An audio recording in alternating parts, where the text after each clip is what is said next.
This is Joe Crispin, former Penn State and professional basketball player. You are listening to the Mark Lesko Podcast. I think you said that he could have gotten more separation. There were some technique fundamentals in receiver that weren't perfect in the 80s. I had to throw a few points at cricket. What was it like playing in March Madness? I mean, we have it going on right now. But playing there was amazing. I mean, like, that's kind of your whole goal is to just be a part of that. It's such a special thing where the whole country is tuning in, and anything is really possible, you know. You know, my optimistic side said, like I said, that we're going to be okay. We just had a bad game. We were probably experimenting a little bit, ran into a good team. When you first started playing football, did you always want to play in college? No, I was growing up. I was a big baseball guy. Loved baseball. And then 8th grade, I remember I got a call from my uncle, Coach Nagel. He's like, hey, I got the job. And I was just like, all right, I'll play football for it. You played for Joe Paterno. Meeting like the myth, the legend kind of thing, you know what I mean? You have your Joe Paternos, your Bobby Bowdens, your Nick Sabans, Les Miles, those kind of guys. And when you see them in person, you're like, man, it's just like an aura that they have. But runs down the floor, and then I think he either got a dunk or like an and one coming off maybe like a pick and roll or something. But it was awesome to see like how he's really maturing and completing it as a player. Obviously, doesn't have the accolades that Tom Brady does, but we're pretty much getting a Tom Brady. When he went to the Bucs, that's what's happening. We're getting a guy who's at the end of his career. Attitude with I mean, dude, we thought Big Ben was a diva. There is no one probably in this NFL world that you can think of that would probably match what Aaron Rodgers brings when it comes to being a diva. You are listening to the Mark Lesko Podcast, a podcast by diehard fans for fans. It's as honest and as raw as sports talk can be. Thank you for listening to the Mark Lesko Podcast. Hey, everybody, this is Greg Garrity. So Anthony Lottie will punt it away from the 41. Greg Garrity is the deep man for Penn State at the 10-yard line. Former Penn State receiver and 2016 Big Ten champion. You're listening to the best Penn State Nittany Lion podcast, the Mark Lesko Podcast.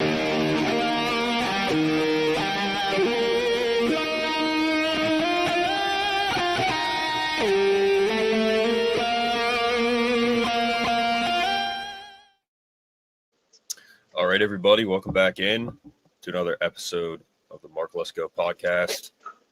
Joined by John Colwell. Is that how you say your last name, right, John? Colwell. So, yeah, Colwell. Same. All right. Close enough. So, social media. My last name is Leskovansky, so, man, people butcher that all the time. So, yeah.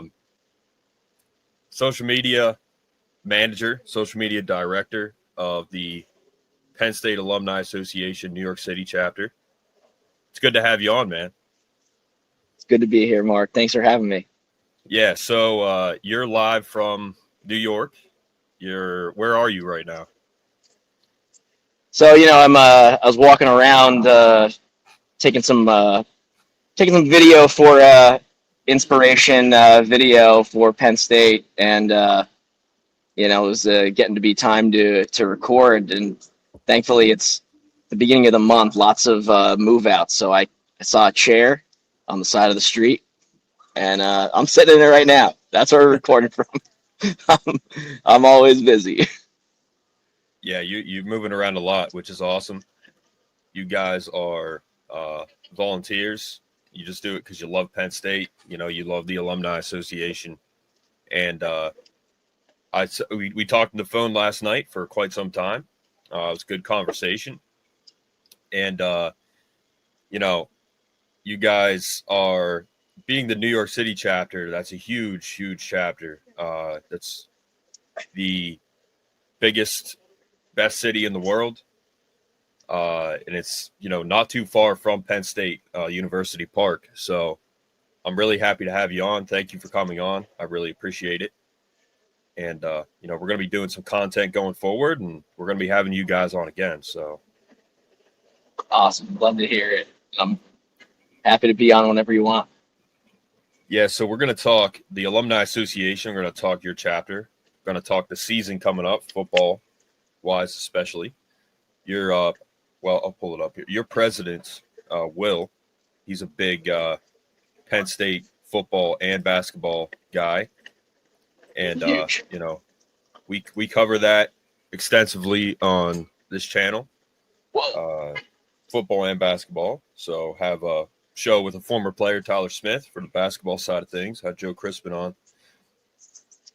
And I'm looking forward to that, having more diehard fans on the show here. So, John, this is your page, the Penn State New York City chapter.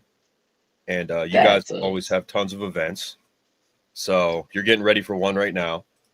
But I'm just going to go through the team. You guys announced this fairly recently. Yeah, it was about last week or so. Okay. So meet the team. Obviously, Will is your president, class of 2014. You know, we are similar in age. What class were you? Well, technically 16, but 16. should have been 14. I took a couple of victory laps. Hey, nothing wrong with that. University Park 10 to 14, and then Penn State Wilkes-Barre, soon to be rest in peace, from 14 to 16. Yes, yeah, that's one of the ones that are being taken out, unfortunately. But you know, Penn State as a whole, it's doing well as always, and they're building a new stadium. It's going to be tons and tons of money. So the details, I'm not sure of the cutting of some of the branch campuses, but do you know any details on that, John? On the cutting of the branch campuses, you know, I'd have to take the Penn State NYC hat off if I were to talk about it. So no, I don't really have a whole ton of information other than what the press has released. I just know that, you know, my local one, the one that I, you know, actually walked at graduation for, been around for like 100 years, maybe more, and it's going to be going. And it's really disappointing, but, you know, I understand what, you know, logistically, it's just, I guess it wasn't working, but it was one of the more beautiful campuses. It was like a repurposed farm. I think they just got like, you know, it the name is Penn State Wilkes-Barre, but it's very much outside of the city, and it was just like farmland that they got, and you know, just looked really nice. It kind of had that like Penn State feel to it. And you're from that part of the state. You went to high school with Dom DeLuca, you said. Oh yeah, but I'm much older. Same high school, yes. He's still playing. We're long gone. Yeah. I remember him when he was a little kid at the Little League. Yeah. That's other than that, just a fan. We talked about that last night. All right, John. So this is you, obviously, and I'm just gonna have you kind of break down these guys. But yeah, you got a bachelor's administration of justice. You break it down. Oh boy! All right. So for you people listening, rather than watching this, I'm reviewing my bio slide on our Instagram. I have to zoom in so I can look at it. Yeah, just you know, pretty. It's, you know, we kind of touched on a lot of it. Graduated 2016 Penn State at the Wilkes-Barre campus with administration of justice. I took a gap year and then decided, well, it was always the plan, but, you know, wasn't always looking too promising, but, you know, I made it, got into Pace Law School in Westchester County, New York, and then graduated there in 2020, right as the pandemic hit, and, you know, just been, you know, studying for the bar. That was a whole slog in and of itself. You know, it's but we passed, just waiting to get licensed now in the state of New York and hopefully state of Connecticut as well. Other than that, you know, I just gave some silly answers here. Favorite social media app, AOL Instant Messenger. I would say even still to this day, that's probably the most used one. If you people are listening here are anywhere between the ages of like 29 and 45, yeah, you know what I'm talking about. It's like all you did when you got home from school. Then I have here my favorite Penn State memory. Ask me again on January 20th, 2026.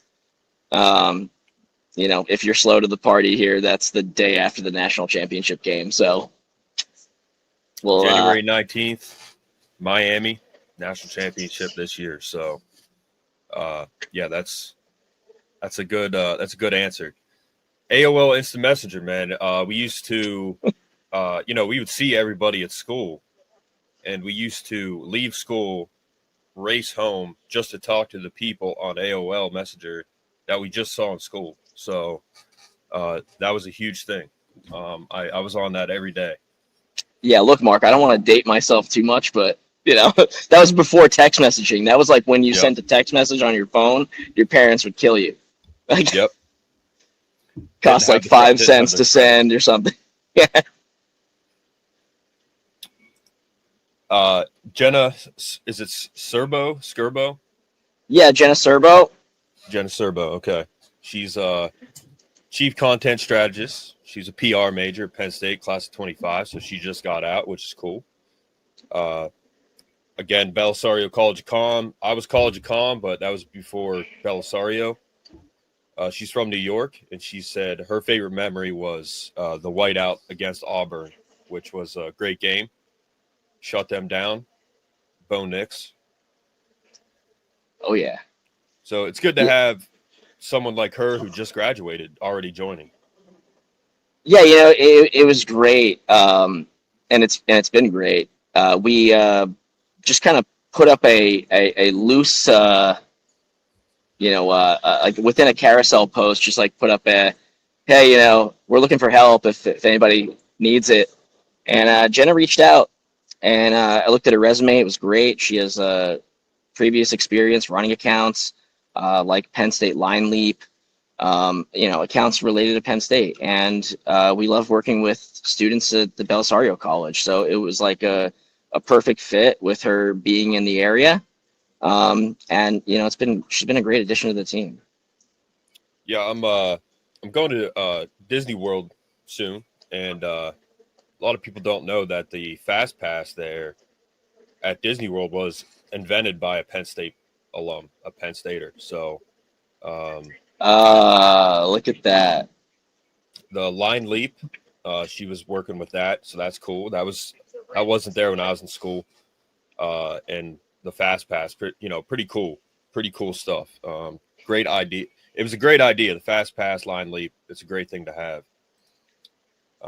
Amanda Iacona, if I'm saying that right. Yeah. She's a social media and content assistant. Telecom and media industries major, class of 24, Belisario College of Comm. She's from New York as well. Favorite social media app, TikTok. Speaking of apps that weren't around when we were younger, John. Favorite PSU memory, her first Thon weekend, celebrating her 21st birthday with all my Penn State friends. So again, another recent grad. Good to see that she's on the team too. Yeah, that was like the goal when I took over about just about 2 years ago this year. Even though I would say the first year was more like unofficial. I was studying for the bar at the time, so I was like, well, I'll help out when I can. Yeah. But the goal was always like we need to get the chapter a little bit younger. Not only because they are the doers, but we have a lot to offer recent grads with networking events and just networking opportunities in general. And we have a lot of at least for the social media, we have a lot of opportunities for people to add to their portfolios and to just have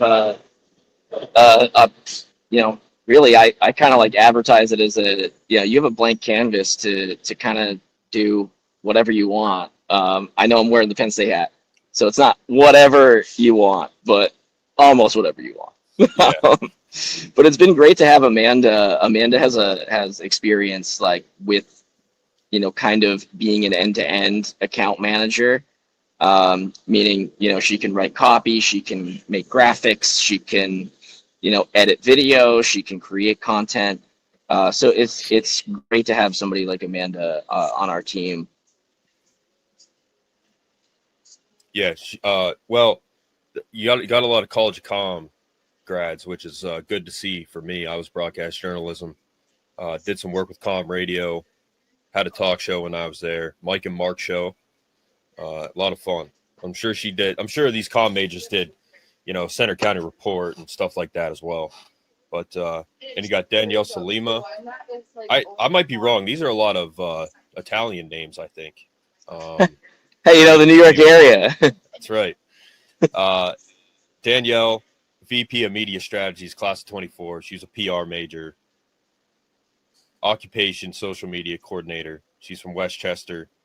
I have a friend. One of my good friends is from there as well. Her favorite app, of course, is Tik Tok. And her favorite PSU memory is game day at Beaver Stadium. Obviously, that's always a party. So, yeah, Danielle's one of our more recent additions, and she's been so great to have. Danielle is like a real pro, and I definitely don't know what I'm doing. All of this has happened by mistake. I'm very lucky. So to have somebody like Danielle who can kind of give me some perspective from somebody who really, Danielle has managed so many accounts. She's worked for, Go PSU Sports. She's been on the sidelines for games, filming. She has footage from there. She's worked for the Yes Network. And she has a really bright future in this. So it's just great to have her, not only creating content for us on TikTok and Instagram, but just to have her to kind of consult with and bounce ideas off of. If you see one of our more successful posts or high performers of the past month, it's our president Will at the Yankees game doing a little turnaround. Yeah. That was all Danielle. She's like, here, how about this trend? All right, works. Yeah, you guys were giving out Yankee Penn State hats at the Yankees game, which is awesome. That's really cool. Yeah, those sold like hotcakes. It was. Oh, I bet. Yeah. I'm a Pirates fan, but I would wear that hat for sure. I'm a Phillies guy. Yeah. I shouldn't say that too loud, being from the New York chapter. Phillies, Birds. Yep. Phillies. Don't hate me yet. Actually, you know what? You guys should comment on this, and you can hate on me all you want as long as you comment on it. Well, Joe Paterno, one of his ideas for Penn State being that they wore black shoes came from the Yankees. So I think Spider Caldwell said that on Landon Tangwell's podcast. He said when Joe was a kid, he was from Brooklyn, so he would go to Yankees games with his dad, and he, would see other teams. They would have like red shoes, blue shoes, white shoes, whatever. And then you saw the Yankees, and they wore all black. And he said the details are what matter, and they look sharp because they're all wearing the same color. And that couldn't be more true. And Joe, we were there when Joe was still there, and obviously an icon of a coach. But that's one of the smaller details of the black shoes came from the Yankees. Did not know that, Mark. That's yeah. Yes. So also, I know that because I went to Penn State football camp for about 5 years straight. I went from 8th grade all the way up. Went to Penn State football camp. It's right in my backyard, and I went to several camps all over the country. And I went to Penn State camp multiple times. Went to senior camp, kicking camp, and that's one thing that they talked about was on film when you wear black shoes, you can't tell how fast the players are because it's such a dark, dull color. Whereas you got like Oregon wearing like white shoes, all the neon green and all that fancy stuff. They might actually look faster than they actually are. So that was another reason, another little detail is you can't tell how fast they are because they're wearing black shoes. Yeah, that part I knew, and I'm gonna cover up the logo here. The only time I hate it is when we have like a sideline catch or something, and it's like this, like high contrast black spike on the white sideline. It's like, come on, guys. But anyway, it's great. I love the black shoes. Well, and Joe's when Joe rolled his pant legs up, that was all Sue Paterno. Back when he first started coaching, his pant legs were always dirty. The bottom of his pants were always dirty, so he always rolled them up because I think she said, like, Joe, we don't have enough money to do all this laundry. You need to roll your pant legs up. He did that his whole career, man. His whole career. So, and he always wore the suit on the sideline. That was Joe. So that's old school coaching. But a lot of people thought he did that in old age. Now he was doing that forever. Yeah. Well, that wasn't just an old man thing. No, it wasn't. Dude, the name, not Dennis Landau, but he was just on Julian Edelman's podcast. Played for Joe. Hilarious guy. Oh, yes. I'm gonna pull his name up here. But he was just on a podcast with Julian Edelman, which Games with Names, that's a huge podcast right now. It's one of the top performing ones. Shoot, I can't remember his. Was it a viral clip? I think I'm on the same page right now. So some anecdote about Joe. Yeah. So, and I had AJ Wallace on, and I talked to him about it. And he was laughing about the video because it was a short, and he's talking about Joe. And he said how he was always in the doghouse, and AJ said he was in the doghouse a few times too.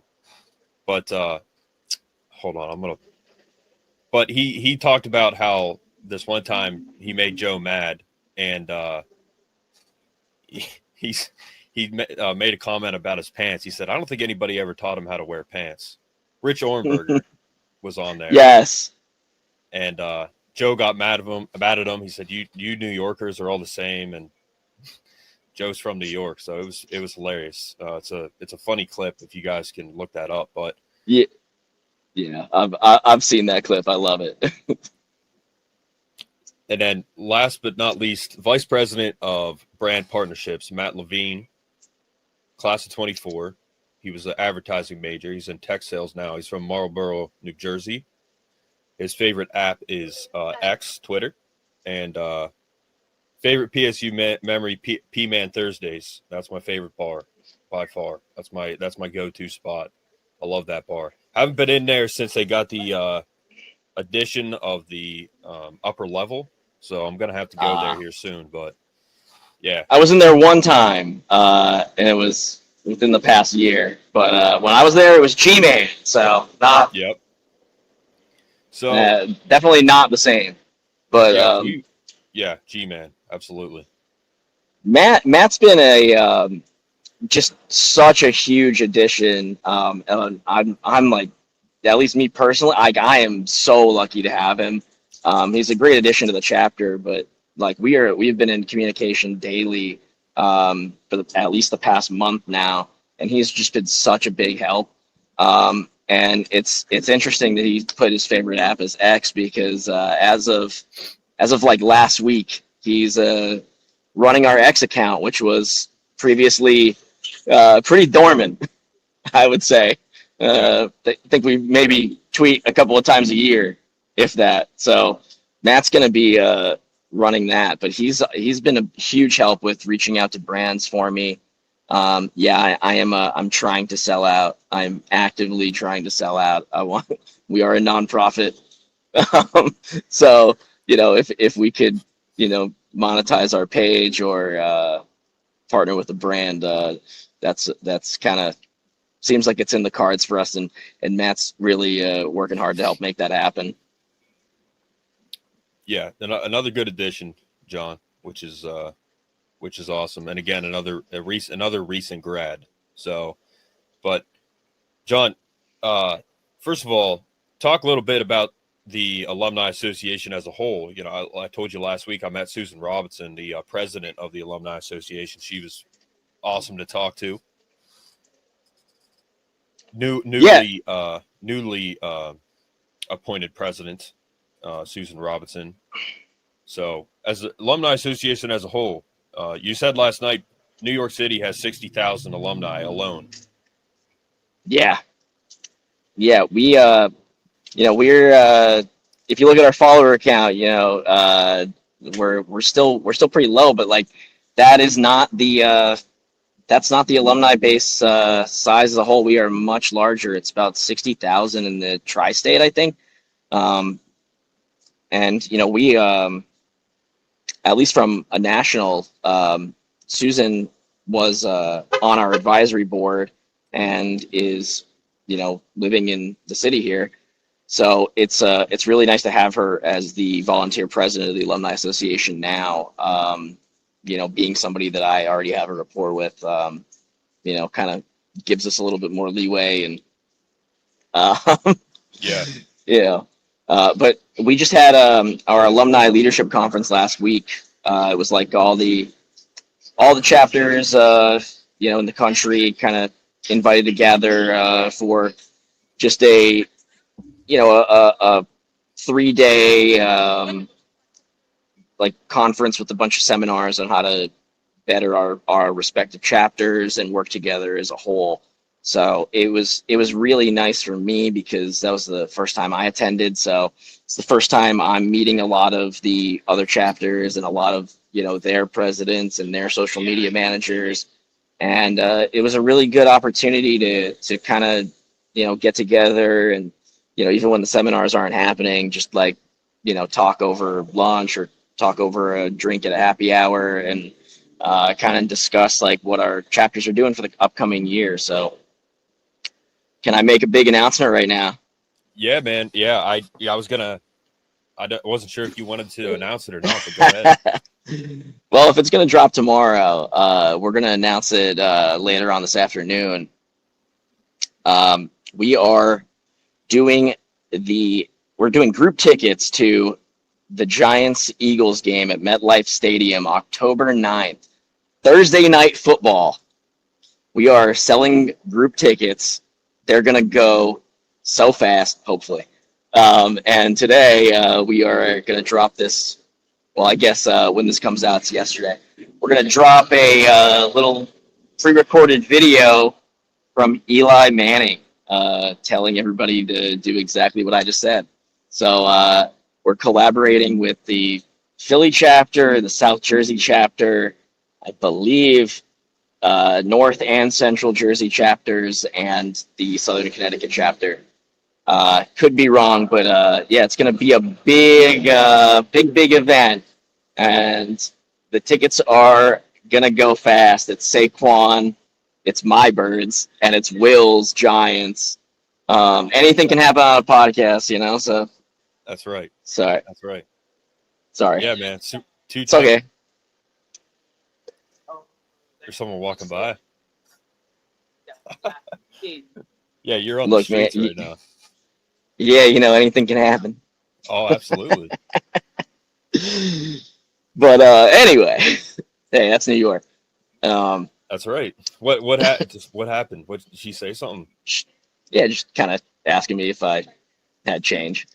But it's a digital age. I don't carry any of that stuff. Yeah, ask her if she wants an interview. She was almost on. She was about an inch away from me. Wow. Okay, I didn't even see her. I almost had a surprise guest. Yeah. But anyway, I digress. I'm really excited about this Giants thing. It was something that it was in the works, but even last week at the conference, we kind of weren't sure if or when. And our chapter president, Will, kind of just drops it in the chat Thursday afternoon, and it's just a picture of him with Eli. And I'm like, yo, what the hell, buddy? When were you going to tell us this? Yeah, that's it, right? Well, that's our story today. I'm trying to trying to build up some hype.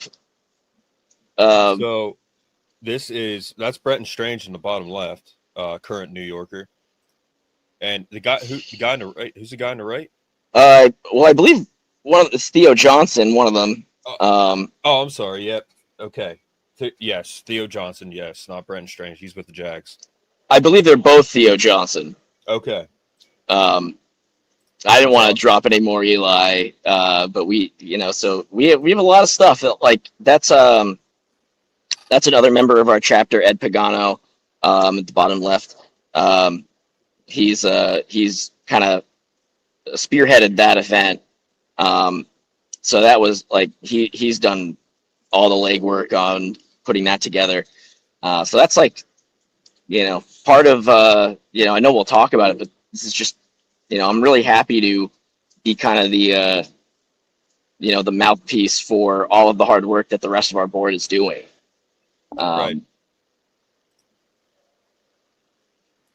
Yeah, that's a big deal, man. 2-time Super Bowl champion Eli Manning took down the undefeated Patriots. That was still one of the most iconic Super Bowls ever. And the offensive coordinator of that Patriots team, he was the head coach of Penn State the next year. So, yeah, he's a household name. He's a Manning. Absolutely. And we're gonna beat his nephew in the playoffs this year. Well, you guys are good at quarterback, the Eagles. We have no, I mean Penn State, Texas. Oh, yes. If we see him, we'll beat him for sure. But everybody is kind of hoping it's going to be between him and Aller. We looked at the odds last night with when I did a episode with Brett again, we did our position battle breakdown, our grades, and Drew Aller is plus 400 to be the first overall pick, right behind Arch Manning right now. Wow. But Aller is guaranteed to come out next year. Now, he could really solidify himself as a first overall pick next year, and we haven't had that at quarterback at Penn State since Christian Hackenberg when he was a projected first overall pick. He ended up being a second-round pick, I think, and he was so good. He was so good. He had so many intangibles as a quarterback that, at Penn State, without Christian Hackenberg alone and Adam Brenneman, Penn State would not have been where it was leading up to where it is now if it were for those kind of guys. Oh, absolutely. And, I was a student there. I believe you were too. Yep. It was some crazy times. For those of you that were not on campus and not a student during that time period, it was turmoil, just a very chaotic energy going around for just those 3 years. They have 46 years. Joe was there. Yep. Well, 63 in total or something. But yeah. Head coach, they had the same guy for multiple generations, coaching fathers, sons, and then within a 4-year period, you have Tom Bradley as the interim. Bill O'Brien comes in for a few years, and then James Franklin. So you have, essentially 4 head coaches in, just the time that I'm a student. Previous 46 years, you have 1, and then the following, 10 years, you have 1. All right. So that was a wild time. So Christian and Adam Brenneman, those commitments were so vital to the program. It truly could have died. Yeah. A lot of people look back on it now with hindsight 2020. The university would always rebuild. You got to give a lot of credit to Christian Hackenberg and Adam Brenneman for staying committed to the school, and a lot of they again, for those of you who don't remember, they kind of opened up. Nowadays, you could transfer whenever you want, but back then you had to sit out a year. Well, as part of the sanctions, they told everybody on the Penn State roster, you can transfer. You don't have to sit out a year. Best of luck. And, no again, I'm going to cover up the logo here. No shade on anybody that did. You have to protect yourself and, your own draft stock if you want to be a professional player. But, you got to give credit for the ones that stayed. So, yeah, absolutely. We talked about this last night, John. That was my freshman year, and I grew up a diehard Penn State fan. My father graduated in '87 when they won the national title. He worked for Penn State for 35 years. He retired last year. And I went to games. I watched every game possible growing up.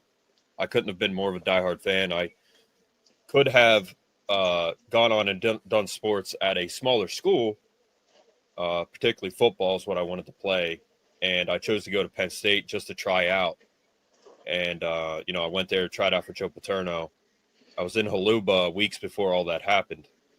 So that was devastating personally.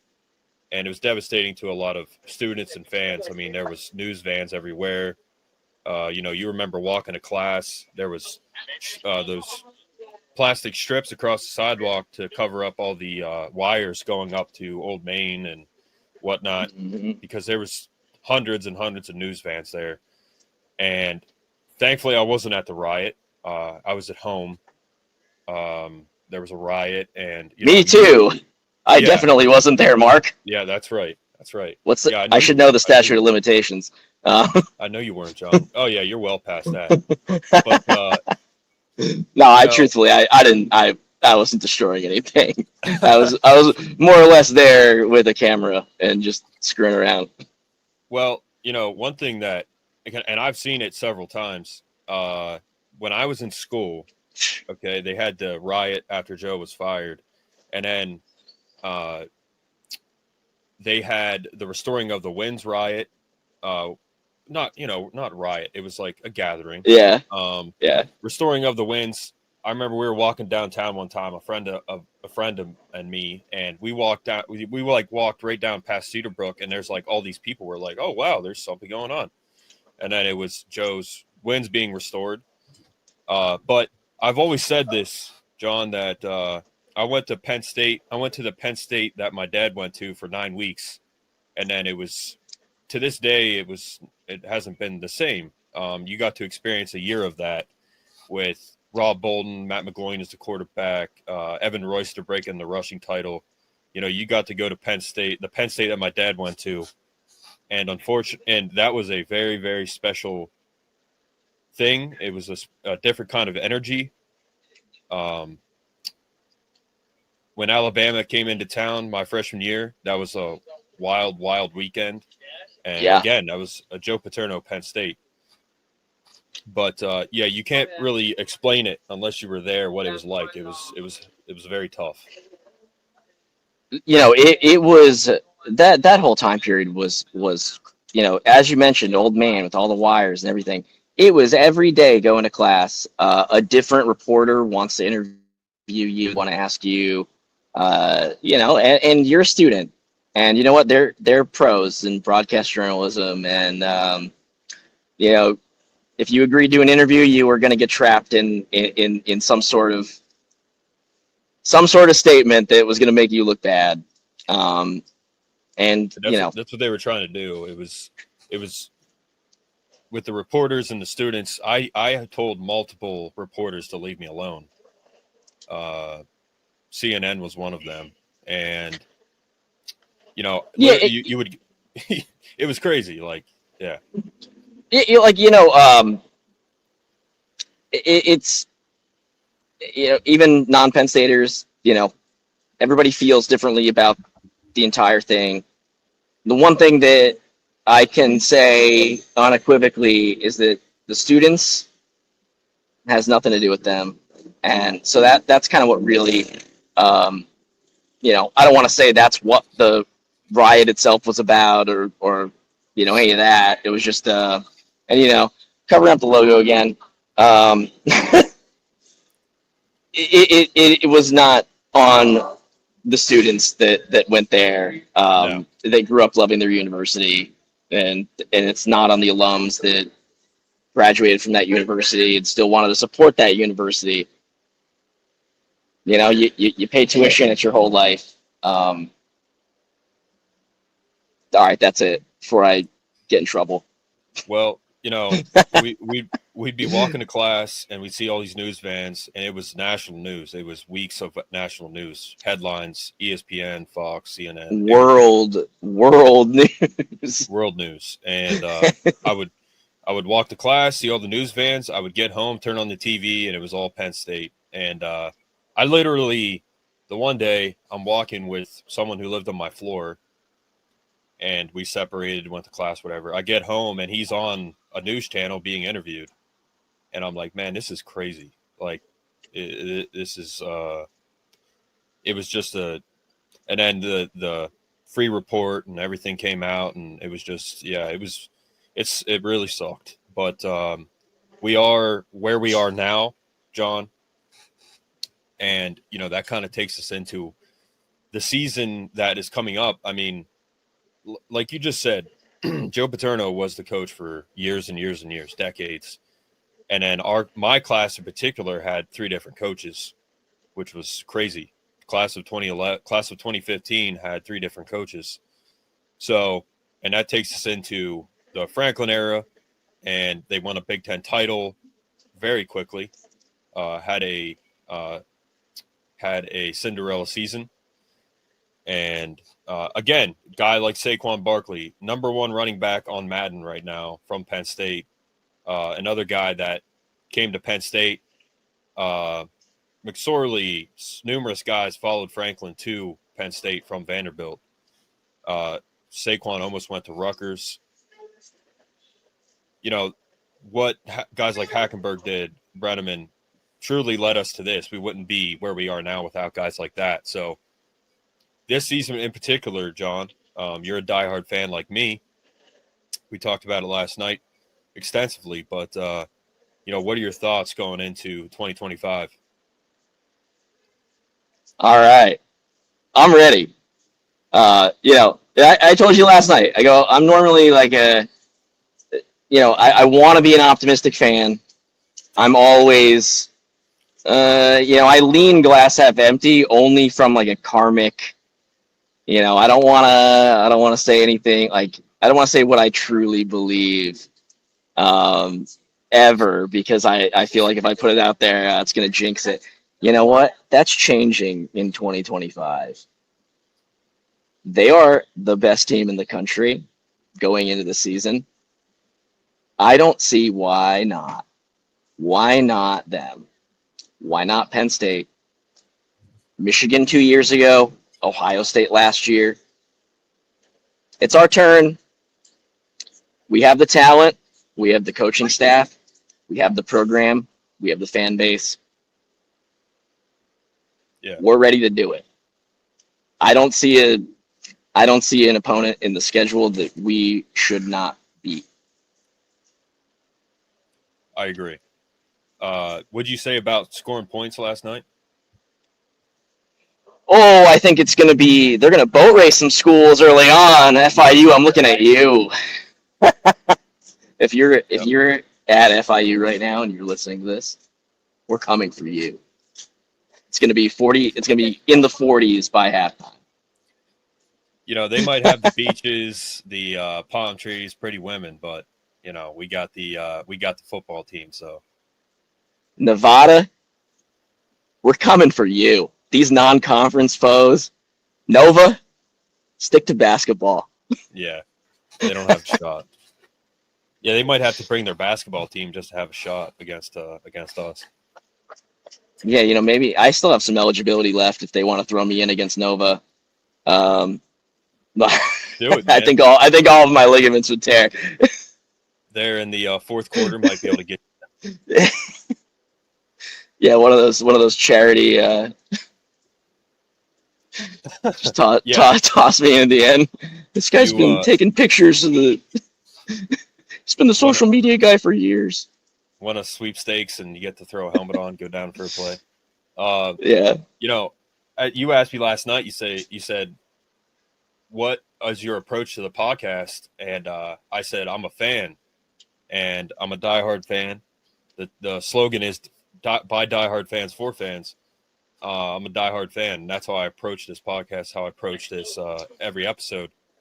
And when it comes to, like last season, for example, I wanted them to score points, more points, and they were consistently in the 30s. And I went back through last year, watched every episode, and as each episode went on, you could tell I was like, I looked worse every episode.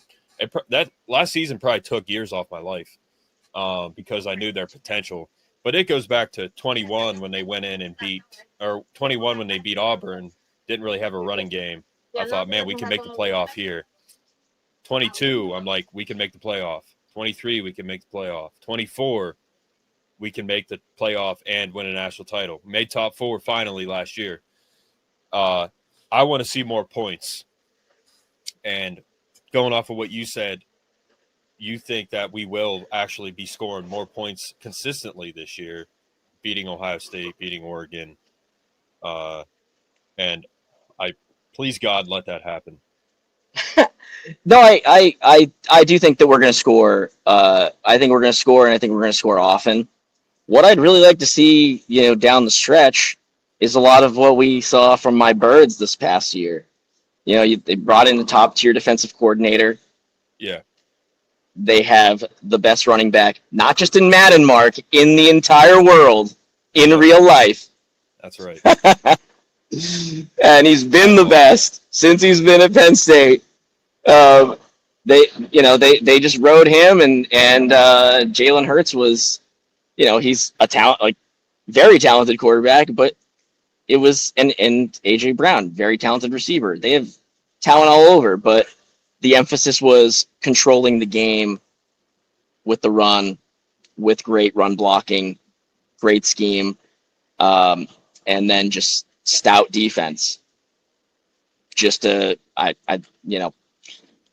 Not a huge, I can't do X's and O's, but at least not on a podcast. I could pretend, but I just kind of hope that that's the approach for Penn State, at least, with our tougher conference opponents and into the Big Ten championship that we're going to make, and throughout the playoffs. Yeah, I said going to that Super Bowl last year is going to come down to how the Eagles' defensive line performed, and that's exactly what happened. Their defensive line annihilated the Chiefs, annihilated Mahomes. They have Jalen Hurts. I mean, his story is incredible. They got Saquon. That's literally the best, probably one of the best trades in NFL history in the sense of what it did for them and sense of what it did for a team. Bring in Saquon. They have A.J. Brown. They have Devontae Smith. They have Jahan Dotson, who they also got, who is basically Derek Williams reincarnated. They have the stacked offensive line. They have the number 1 lineman in Madden as well. The 2013 draftee, the best draft, the best guy out of that draft. That was a horrible draft, 2013, Lane Johnson. And then they have an absolutely stacked defense. Your whole defense is like from Georgia. They got Jalen Carter, man. They got everybody. They drafted from Georgia for like 3 years straight, and it won them a Super Bowl. But very similar, man. Very similar to the Eagles. Lots of talent. Yeah, I know that it's kind of been fortunate that this is their second Super Bowl. Went my whole life without seeing them do anything, but I still have to say that, given the Penn Staters with Jahan Dotson and Saquon, especially, just that connection made this easily the best season to watch them as a fan. Being able to, they're arch rivals, the Giants, and I still rooted for Saquon when he was on the Giants. It was me too. Yeah. To me, it was kind of a no-brainer. Well, obviously, he's great. He's Penn State. I can't possibly hate on him. It also helped that they would beat them every year. Well, dude, he had an ACL injury early on, and that's because his O-line was horrible for the Giants. And he's still doing what he's doing. That is to have a serious injury like that and be who he is now is unheard of. I mean, if he has last season, I wish he would have played and got the rushing title, beat Eric Dickerson. He didn't. I think that was a mistake. But if he has a couple more seasons like that, he's a Hall of Famer. So he has a ring. He has a rushing title. 2,000 yards, you know. Do you think he's a Hall of Famer right now? Did you see me smile when you said that? Because Yeah. I mean, by the numbers, it's really hard with the NFL. I think, you know, how long did it take Torrey Holt, and he, you know, for people that are actually born after 1995, Torrey Holt was wide receiver for the Rams for a long time. He was very, very good. He had about 10 straight 1,300-yard receiving seasons. And he was not a first ballot Hall of Famer. I don't even think he made it for about 10 years after. So, I mean, if I'm being totally honest, I don't know if he's a Hall of Famer today. Only because I don't even know what the criteria is at this point. It used to be 10,000 career yards. I don't know if that's still the case. But what he's done for the running back position, which was, you know, really, really devalued over the past decade in favor of the passing game with pass-heavy offenses in the NFL. He is completely, you know, he along with Derrick Henry just added so much value to that position and showed the rest of the league that, you know, with a really strong offensive line and an all-world running back, you know, you can dominate teams. Yeah. I'd put him in the Hall of Fame right now. But yeah, dude, you know, I because of the ring and the 2,000 yards, he's absolutely considered right now. I mean, you think of all the guys that did it before, you know, Dickerson, you know, O.J. Simpson did it in a shortened season back then, and that's when you could hit, you know. He did it with a one-bar helmet. Man, people forget how, everything aside, people do forget how good O.J. Simpson was at football and the era that he played in, dude. Man. And Saquon, you know, he is now like that, 2,000 yards. 2,000 I was going to say, do not compare Saquon to OJ. No, of course not. Athletically. Well, Saquon, as good as OJ was, he's a extremely more dynamic athlete for sure. So Saquon, like, I spent a lot of, you know, you talk about, oh my God, he's a generational, you know, this, that. You can't even like pin him. You can't, like, you could say Dickerson, you could say Simpson, you could say like Barry Sanders. He's just seriously like when you play Madden and you just create a player and make them all 99s. It's like, yeah, he has otherworldly power. It's like Earl Campbell. He's shifty like Sanders. He has the movement like Emmitt Smith. It's just like he's everything in one. You know, Earl Campbell, Barry Sanders, Eric Dickerson. He's a combination of all of them. I've seen Saquon in person. His legs are insanely just. His legs don't even look real. Like, his legs are so big, and they're bigger now for sure. But it's insane, his build and his ability and what he does. He's very unique. He's definitely a college football Hall of Famer, and I think at the end of the day, he's going to be an NFL Hall of Famer. He just got his money, rightfully so. So, you know, we'll see how it plays out, man. But your record prediction for Penn State, what is it, 2025? As much as I want to say undefeated, let's give them one character building loss in the middle of the season, not to Ohio State. It's going to be somewhere else. Well, you know, the way the playoff is now, man, to go and Blue White Illustrated, T. Frank, people have said that I don't want to go to the Big Ten title game. It's not worth it. But with the seeding now, if you go and you win the Big Ten title, that's just going to help your seeding. So it is a good thing to get into. I said it with Chris Hess on last week, Belisario alum, former CBS producer. I said, I think we're going to go undefeated, 16-0. If we can stay healthy, we just lost Caden Saunders long term. I don't know if you knew that. We just lost him too long term, which really sucks. Yeah. But Granville went down, Saunders went down. The depth is, I think, a bit of an issue across the board. But if we could stay healthy, man, I think it can happen. I think they can go undefeated. This could be a record-setting season across the board. So I'm going to say that my prediction is that maybe they play in the Big Ten title game, lose that type of thing, but I think they could potentially go undefeated. Yeah. I totally agree. I think they should be favored in every game, even in Columbus. Yep. Yeah. I think they are, especially if the season goes leading up to that game the way I think it's going to go. And I don't want to give any bulletin board material for, any other school, but, I think that whiteout against Oregon, I think it's going to be a tough day for the fans in Eugene. And I think it's going to be a statement game for us. I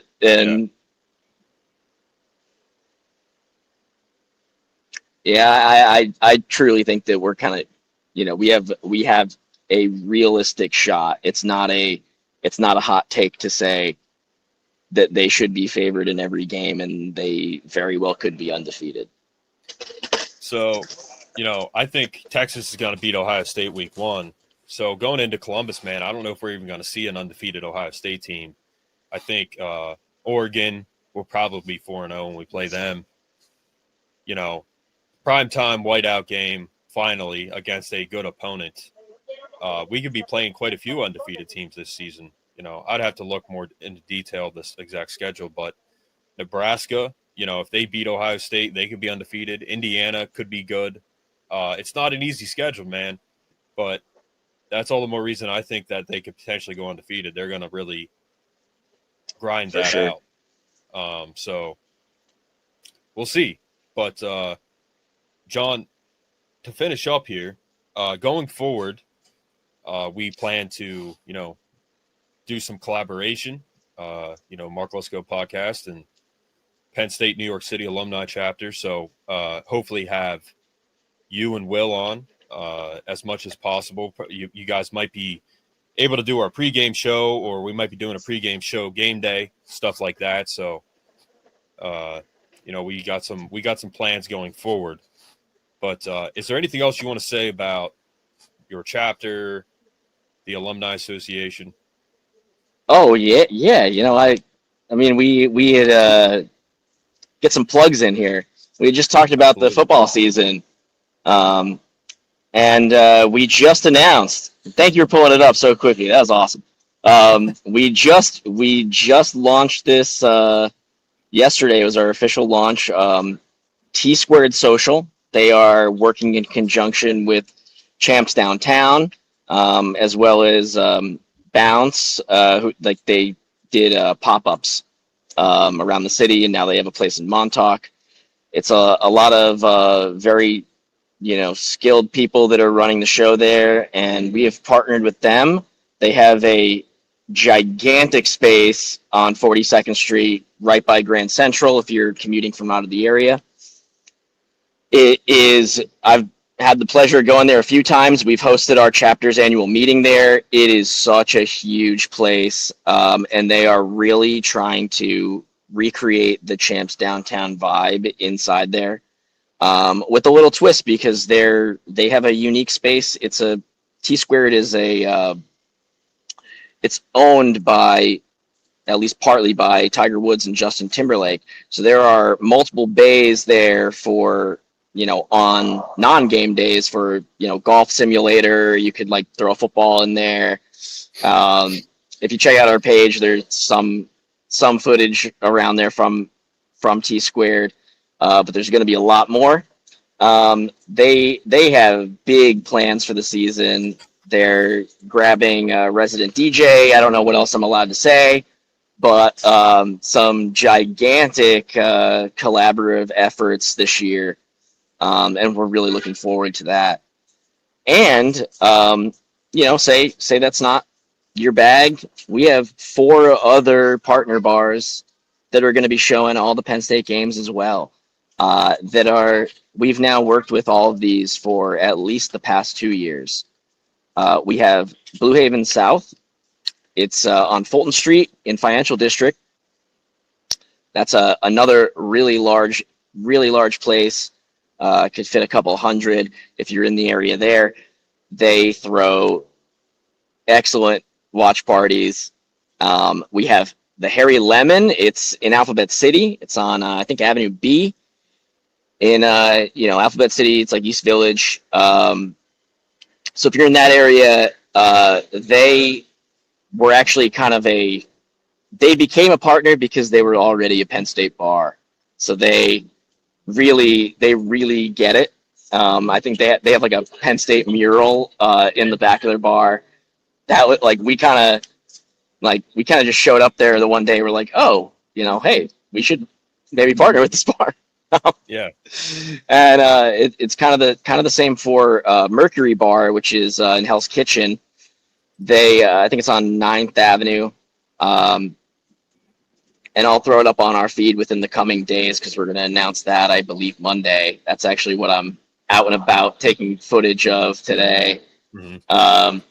So Mercury Bar is also more of a legacy. They were already doing it, and we figured, hey, you've already kind of built an audience of Penn State fans. Like, we'd love to partner with you guys and do some more.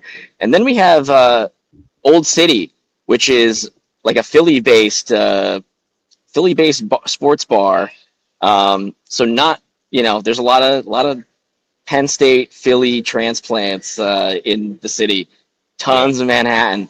They not only are they going to partner with us for all of the games, and they've been such a great partner, but they have watch party events for all of the Eagle games, not really affiliated with us, but they show all the Eagles games. They've shown all of the Phillies playoff games, and they actually hosted a couple of hockey Frozen Four watch parties for us. So they're always willing to support Penn State and especially Philadelphia sports. And we're like, I'm so thrilled to have like 5 options to go and just watch the game with the alums and friends, and yeah, I'm really looking forward to this season. That's awesome, man. Yeah, you guys, well, first of all, talking to John last night, the page, he does a lot of these posts, and I originally followed. Can you hear that? Yeah. So he makes a lot of these posts with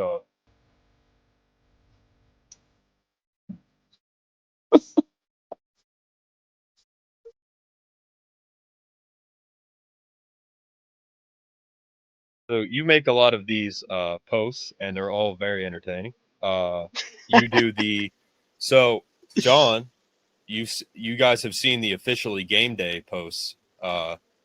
John is the man that started that.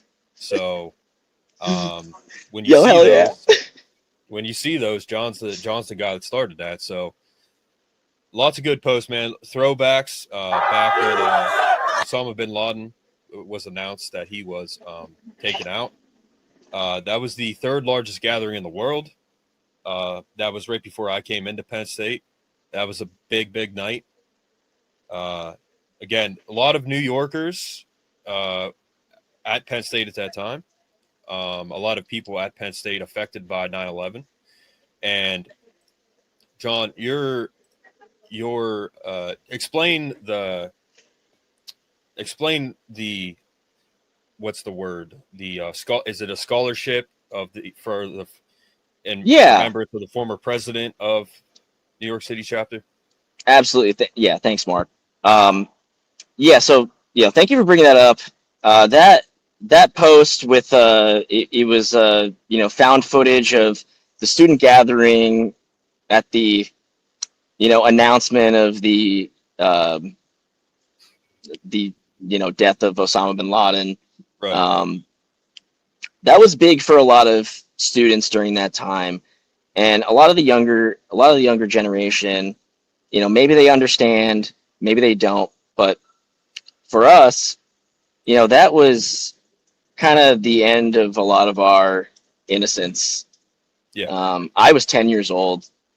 I was about a week away from being 10 years old. I was 9 when that happened. Yeah. And, so I remember that day very vividly and how much the world changed afterwards. And then, you see that post, it says on this date in 2011, it was 10 years, I was 10 years old, and then I'm in college when that was announced. That was the night before the first day of finals in spring semester. Yeah. So we were actually doing the Mifflin streak, and then everybody ran down from East Halls and gave us the news, and then we kind of all ran to the College Beaver. But yeah, it was 10 years where we really didn't get, that, they say, oh, he's responsible for this.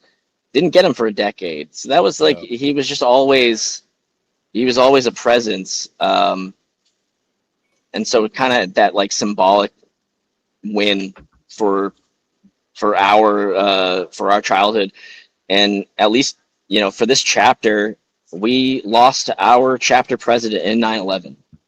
And that's what our mission is. All of the attendance at our game watch parties, all of the tickets sold, especially we have the Giants game coming up.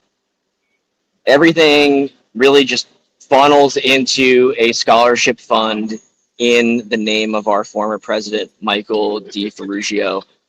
And the scholarship goes to a incoming freshman from the New York City area that's attending Penn State. And we just announced the opening period for this following year, and we're looking forward to hopefully having our biggest endowment in the scholarship fund this year. So that's kind of what all of the memes, all the it really is all about that. If we could have fun doing it, great. Yeah, man, the content you make, like I said, I came across this, and it was the officially game day. That's where I first found your page, and I genuinely thought it was funny, and I liked it. I like the, you tie Penn State and humor and New York City, and there's sarcasm in it, which I'm sarcastic, so I like that as well. You do really good, man. You make some good stuff. The one I just showed, the event you have coming up. I don't know how you do that background there, but that's insane. That looks good. Mark, I can't take credit for that.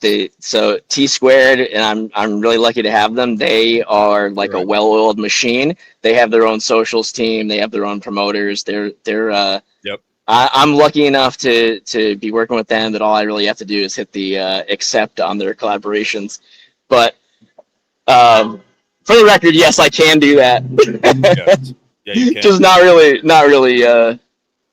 I like more of a simplistic, kind of a sloppy meme or just some overlay text. That's more my style. Well, you're. I said last night you're an up-and-coming attorney, and at some point, this podcast will need that just in case. So it's going to be a Penn State guy. So that could certainly be you, and a guy who's good at social media and making content. Man, I hope that we can partner in that as well. It's not easy to do that stuff, man. It's not easy to do that stuff. So I'm glad that you're doing that and you're doing well. And just to go through some of your posts here to end, again, we got the Full house. New York City puff. Are you gonna get demonetized for playing this? I might. It's all good. I'm sure I said 3 other things that would get you demonetized anyway.